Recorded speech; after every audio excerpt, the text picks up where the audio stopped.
আগামীকাল রাতে এল ক্লাসিকোয় মুখোমুখি হবে চিরপ্রতিদ্বন্দ্বী দুই ক্লাব রিয়াল মাদ্রিদ ও বার্সেলোনা। শিরোপার আশা বাঁচিয়ে রাখতেই কাল মাঠে নামতে চায় মাদ্রিদ, কেননা এই মৌসুমে ক্লাবটির হাত এখনও পর্যন্ত ফাঁকা।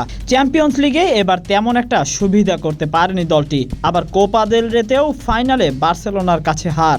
এখন শেষ আশা এল ক্লাসিকো, যা আগামীকাল বার্সেলোনার কাছে হারলেই হয়ে যাবে শেষ।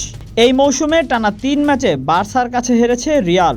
দুই দলেরই 34টি করে ম্যাচ হয়ে গেছে। শীর্ষে থাকা বার্সেলোনা 4 পয়েন্ট এগিয়ে রিয়ালের চেয়ে। কাল আবার রিয়াল হারলে এরপর আর লিগ জয়ের আশা নেই বললেই চলে রিয়াল মাদ্রিদের। তবুও কাল এল ক্লাসিকোর আগে পরিসংখ্যান কথা বলছে রিয়াল মাদ্রিদের হয়েই, কেননা ম্যাচটি যে বার্সেলোনার মাঠে। বার্সেলোনায় শেষ 5টা ক্লাসিকোতে 4বারই জিতেছে মাদ্রিদ। চ্যাম্পিয়ন্স লিগের সেমিফাইনাল থেকে ছিটকে যাওয়ার ধাক্কা মানসিকভাবে কিছুটা চাপে রাখবে বার্সাকে। সব মিলিয়ে রোববারের ক্লাসিকো তাই শুধু একটি ম্যাচ নয়, রিয়ালের জন্য শেষ একটা সুযোগও বটে। দেখা যাক রিয়াল মৌসুমের শেষ ভাগে একটা শিরোপা ঘরে তুলতে পারে নাকি শূন্য হাতেই শেষ করে এবারের মৌসুম। Tahsin Ahmed, BD archive.